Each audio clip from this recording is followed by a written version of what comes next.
স্বাগত। আজ আমাদের আলোচনায় থাকবে নবম শ্রেণীর কবিতা ভাঙার গান। কবিতাটি কবি নজরুল ইসলামের অত্যন্ত উল্লেখযোগ্য একটি কবিতা। সশস্ত্র বিপ্লবীদের মুখে মুখে ফেরা এই গান আজ 15ই আগস্টের প্রেক্ষাপটে ভীষণভাবে আলোচ্য।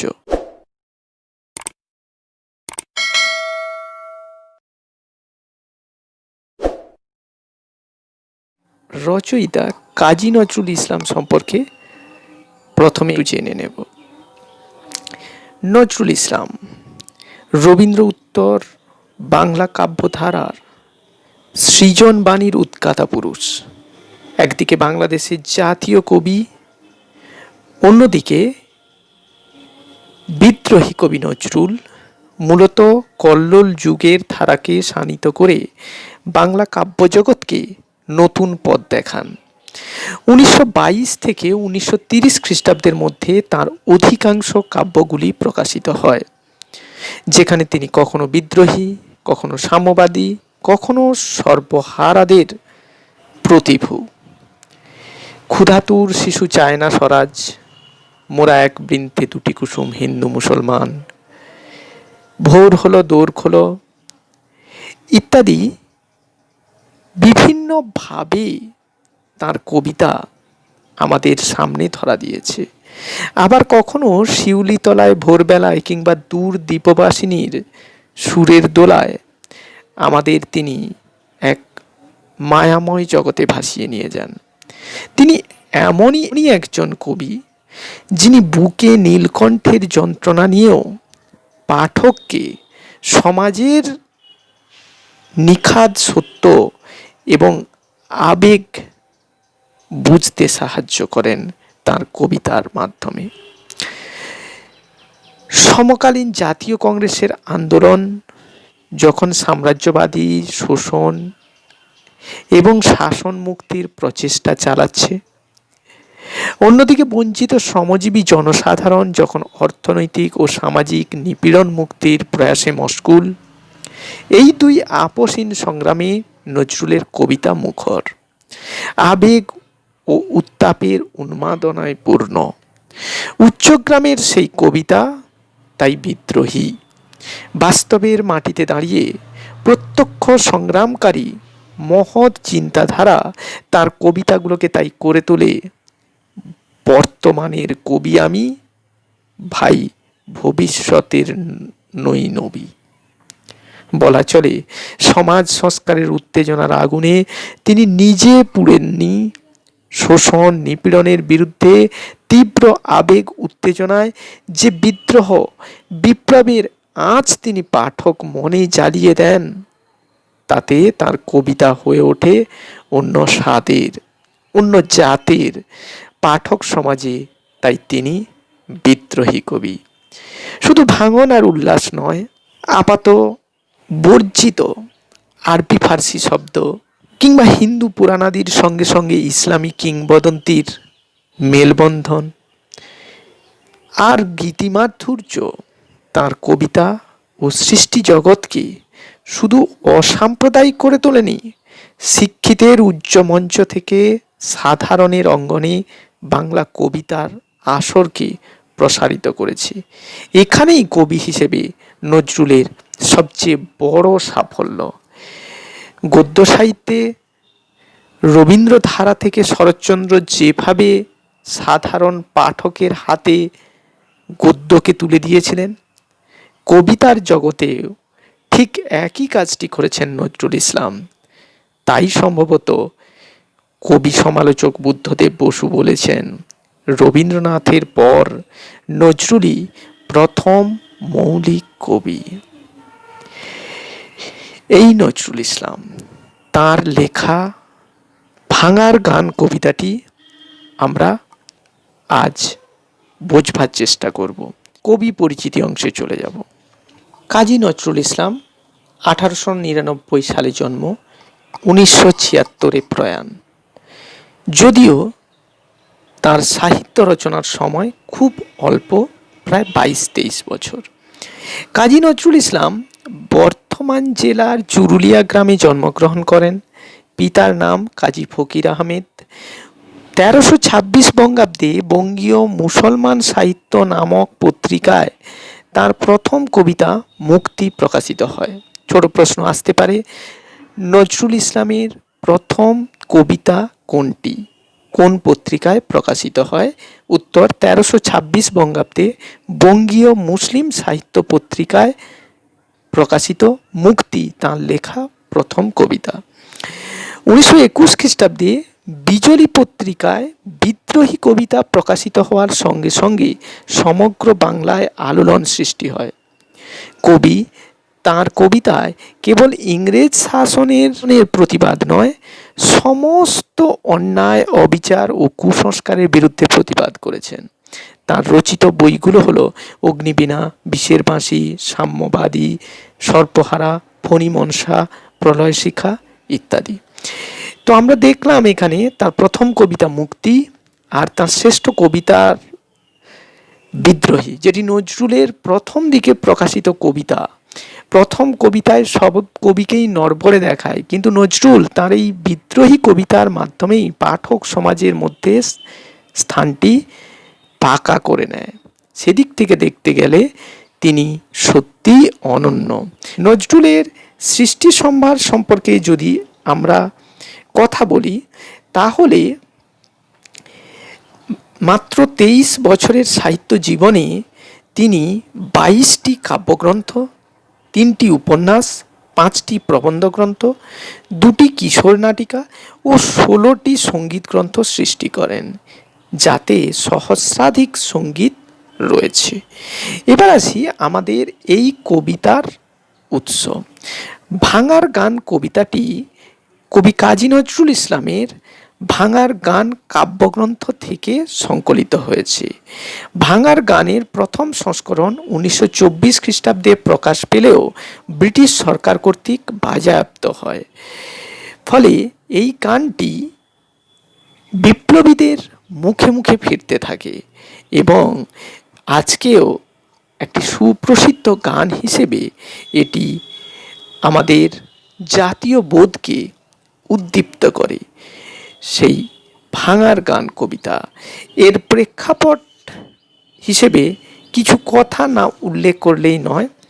ভাঙার গান কবিতাটি 21 খ্রিস্টাব্দে গ্রন্থাকারে প্রকাশিত 1924 হলেও লেখায় 1921 খ্রিস্টাব্দে অহিংস অসহযোগ আন্দোলনের সময় মহাত্মা গান্ধীর ডাকা সেই অহিংস অসহযোগ আন্দোলনে সারা ভারতবর্ষ যখন উত্তাল, তখন আমাদের বঙ্গদেশেও সেই অসহযোগ আন্দোলনের আঁচ ছড়িয়ে পড়ে। এখানে নেতৃত্ব দেন কংগ্রেসের প্রথম সারির নেতারা, যার মধ্যে উল্লেখযোগ্য দেশবন্ধু চিত্তরঞ্জন দাস। তাকে বিনা বিচারে কারাগারে বন্দী করা হলে তার স্ত্রী বাসন্তী দেবী কাজী নজরুল ইসলামের কাছে একটি গান লিখতে অনুরোধ করেন। সেই মহতী আবেদনে সাড়া দিয়ে কবি এই গানটি রচনা করেন। তাহলে বোঝা যাচ্ছে এটি যত না কবিতা, তার থেকে অনেক বেশি গান। আসলে ভাঙার গান মূলত গানেরই সম্ভার।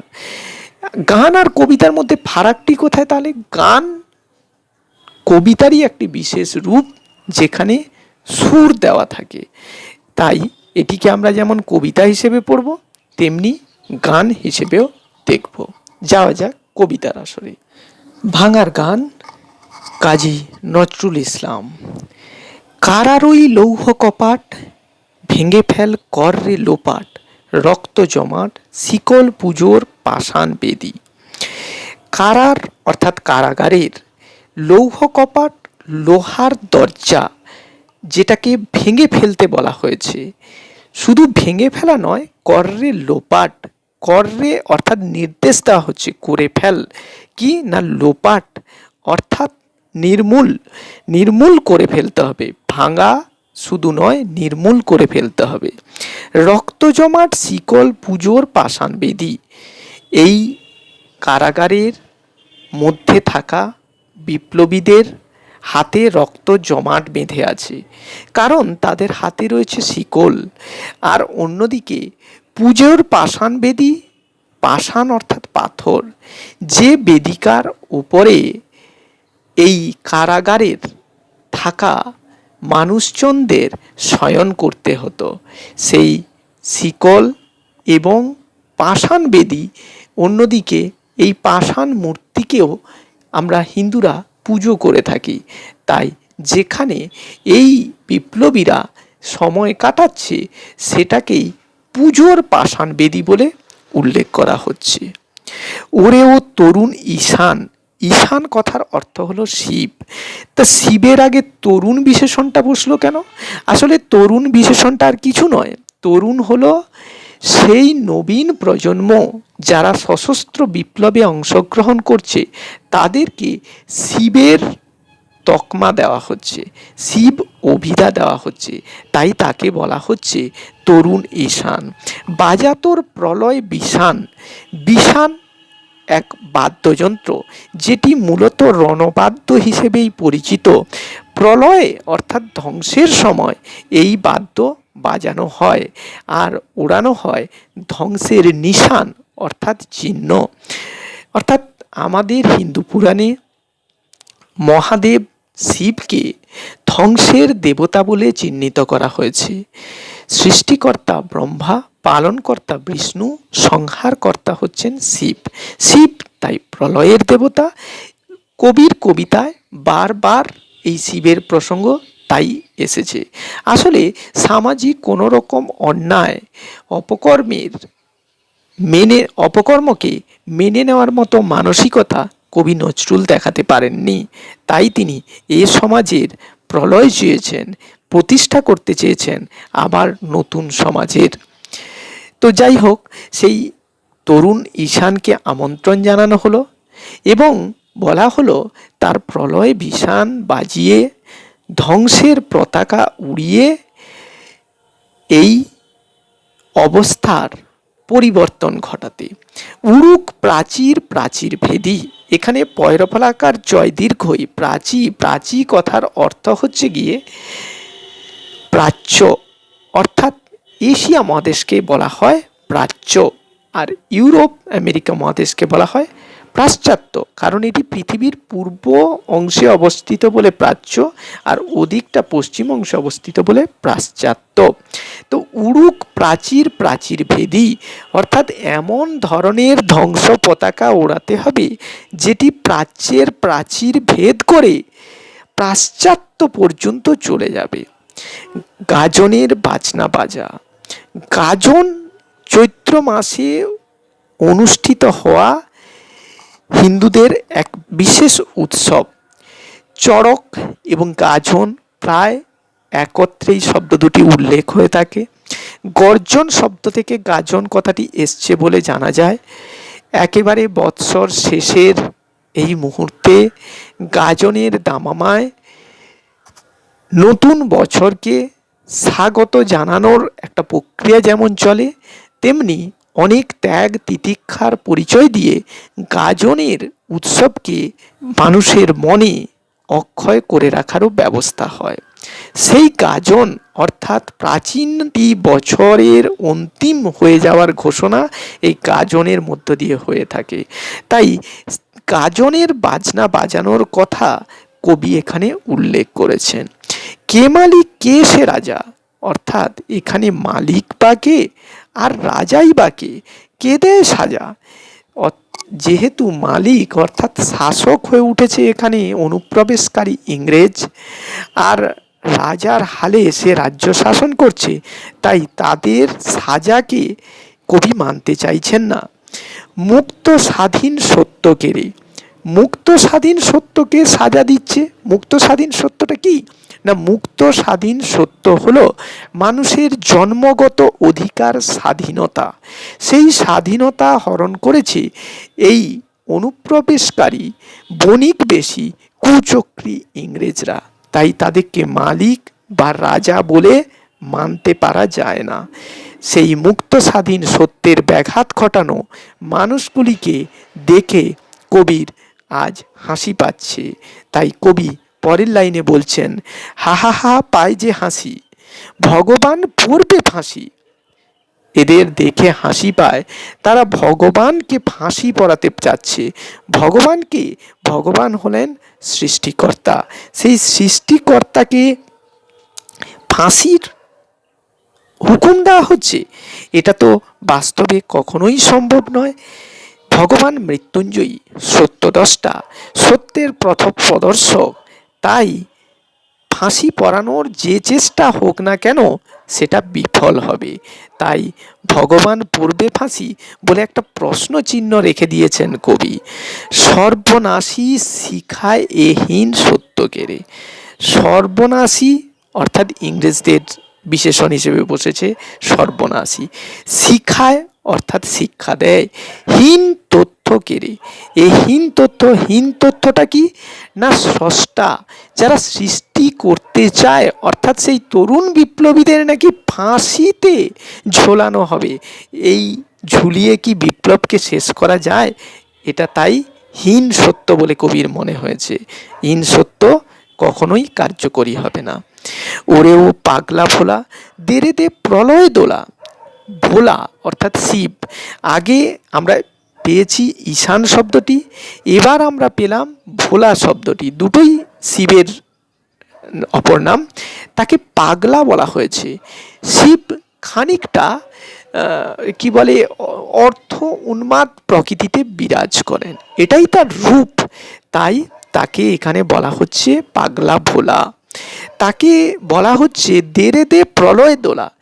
দে এখানে তুচ্ছার্থে যেন ব্যবহার করা হয়েছে, আসলে এখানে শিব তো শিব নয়, সেই ধ্বংসের আবাহন কবি করছেন বটে শিবের মাধ্যম দিয়ে। এখানে শিব আসলে কে? আমরা আগেই বলেছি তরুণ ঈশান, অর্থাৎ সেই তরুণ সম্প্রদায় যারা সশস্ত্র বিপ্লবে অংশগ্রহণ করছে, তাদেরকে প্রলয়ের দোলা অর্থাৎ ধ্বংসের দোলা দিতে বলেছেন। গারদগুলো জোরসে ধরে হ্যাঁচকা টানে। কয়েদখানা, জেলখানা, কয়েদখানা বা জেলখানাকে বলা হচ্ছে গারদ। সেই গারদগুলোকে জোরসে ধরে হ্যাঁচকা টানে, জোরে ধরে হ্যাঁচকা টান দিতে হবে। মার হাঁক হৈদরি হাঁক। হৈদরি হাঁক কথাটি এসছে হায়দার আলীর উচ্চস্বরে আহ্বান থেকে। হৈদরি হাঁক হজরত মোহাম্মদের জামাতা হায়দার আলী যে বিধ্বংসী হুঙ্কার দিয়ে সমগ্র আরব জাতিকে একত্রিত করেছিলেন, সেই হায়দার আলীর তীব্র চিৎকারের অনুরণন কবি তাঁর কবিতায় সৃষ্টি করছেন। সেই ধরনের ডাক দিতে হবে, উচ্চস্বরে ডাক, এই অর্থে আর কি। কাঁধেনে দুন্দুবি ঢাক, সেই সঙ্গে দুন্দুবি প্রাচীনকালে যুদ্ধের বিশেষ বাদ্যযন্ত্র, সেই দুন্দুবি আর ঢাক অর্থাৎ আরেকটি বাদ্যযন্ত্র। অনেক ক্ষেত্রে বলা হয় যে উচ্চস্বরে বাজানো ঢাককেই দুন্দুবি ঢাক বলা হয়। যাই হোক, সেই উচ্চস্বরে বাজানো ঢাককে কাঁধে নিতে হবে। ডাক ওরে ডাক, মৃত্যুকে ডাক জীবন পানে। তাহলে মৃত্যুকে ডাকতে বলা হচ্ছে জীবন প্রাণী অর্থাৎ জীবনের দিকে। মৃত্যুকে জীবনের পানে ডাকা হচ্ছে কেন? কারণ এই পথে অনেক বিপদ আছে, সেই বিপদের সবচেয়ে কঠিনতম বিপদ হচ্ছে মৃত্যু। মৃত্যু এলেও আসতে পারে, তাই এই মুহূর্তে জীবনের মধ্যে মৃত্যুকে ডাকার কথা বলা হয়েছে। নাচে ওই কালবৈশাখী কাটাবি কালবৈশাখী, খুব সুন্দর দুটো কথা রয়েছে। কালবৈশাখী অর্থাৎ কালবৈশাখী ঝড়, যেটি বিধ্বংসী সত্তার প্রতীক, বিপ্লবের প্রতীক। পুরাতনকে ধ্বংস করে যে নতুনের আবাহন করে, তীব্র তখন জ্বালা থেকে মুক্তি দেয় চৈত্র বৈশাখের সেই ঝড় হলো কালবৈশাখী। আর কাটাবি কালবৈশাখী অর্থাৎ কাল হচ্ছে সময়, বসে বসে সময় কাটানোর কি সময় আছে যেখানে কালবৈশাখীর নৃত্য আরম্ভ হয়ে গেছে? কবির প্রশ্ন যুব সমাজের প্রতি। দেরে দেখি ভীমকারার ওই ভিত্তি নারী। তাহলে এবার দেখা যাক ভীমকারার ভিত্তি অর্থাৎ ভীম হচ্ছে প্রচণ্ড, প্রচণ্ড কারাগারের ভিতকে নড়ানো যায় কিনা? লাথিমার ভাঙরে তালা, লাথি মেরে তালা ভেঙে ফেলতে বলছেন। যত সব বন্দিশালায় আগুন জ্বালা ফেল উপাড়ি। সমস্ত বন্দিশালাগুলোতে, কারাগারগুলোতে আগুন জ্বালিয়ে দিতে বলছেন এবং সেগুলোকে উপড়ে ফেলতে বলেছেন। অর্থাৎ একটা ধ্বংসাত্মক আবাহন, যে আবাহনের মধ্য দিয়ে বিপ্লবী সংগ্রামী কবি পরাধীনতা যন্ত্রণা থেকে ভারতবাসীকে মুক্তির একটা পথ দেখাতে চাইছেন। কবি নজরুল ইসলাম তার এই যে ভাবধারা, আমি পূর্বের সূচনা থেকে এই ভাবধারা পর্যন্ত যে অংশগুলি বর্ণনা করলাম, সেগুলি দিয়েই কবিতায় কবির মনোভাবটি স্পষ্ট করতে হবে। সারসংক্ষেপটা একটু তৈরি করে নিলে তাতেই হবে। এবার আসি, এটি ছিল গান। তাহলে গান আমরা কিভাবে গাইব একটু খালি গলায় দেখে নেওয়া যাক। কারা রইল কপাট, ভেঙে ফেল কর রেলো পাট, রক্ত জমাট শিকল পুজোর পাষাণ বেদি। ওরে ও তরু নিশান, বাজা তোর প্রলয় বিশান, ধ্বংস নিশান উড়ুক প্রাচীর প্রাচীর ভেদি। কারা রইল কপাট, ভেঙে ফেল কর রেলো পাট, রক্ত জমাট শিকল পুজোর পাষাণ বেদি। গাজনের বাজনা বাজা, কে মালিক কে সে রাজা। গাজনের বাজনা বাজা, কে মালিক কে সে রাজা। কে দেয় সাজা মুক্ত স্বাধীন সত্য কেড়ে। হা হা হা পায় যে হাসি, ভগবান পড়বে ফাঁসি। সর্বনাশী শিখায় এহীন সত্য কেড়ে। কারা রইল কপাট, ভেঙে ফেল কর রেলো পাট, রক্ত জমাট শিকল পূজার পাষাণ বেদি। ওরে ও পাগলা ভোলা, দে রে দে প্রলয় দোলা। গারদ গোলা জোরসে ধরে হ্যাঁচকা টানি, মার হাঁক হয়ে দড়ি হাঁক, কাঁধে নে দুন্দুভি ডাক। ডাক ওরে ডাক মৃত্যুকে ডাক জীবন পানি। কারা রইল কপাট, ভেঙে ফেল কর রেলো পাট, রক্ত জমাট শিকল পূজার পাষাণ বেদি। নাচে ওই কাল বসে কি, কাটাবি কাল বসে কি। নাচে ওই কাল বসে কি, কাটাবি কাল বসে কি। দে রে দেখি ভীমকারা রই ভিত্তি নারী, লাথিমার ভাঙরে তালা, যত সব বন্দিশালায় আগুন জ্বালা ফেল উপাড়ি। কারা রইল কপাট, ভেঙে ফেল কর রেলো পাট, রক্ত জমাট শিকল পূজার পাষাণ বেদি। যাই হোক, আগামী 15ই আগস্টের শুভেচ্ছা জানিয়ে আমি আজকে আমার এই ক্লাস এখানেই শেষ করছি। ধন্যবাদ, মন দিয়ে পড়াশোনা করবেন।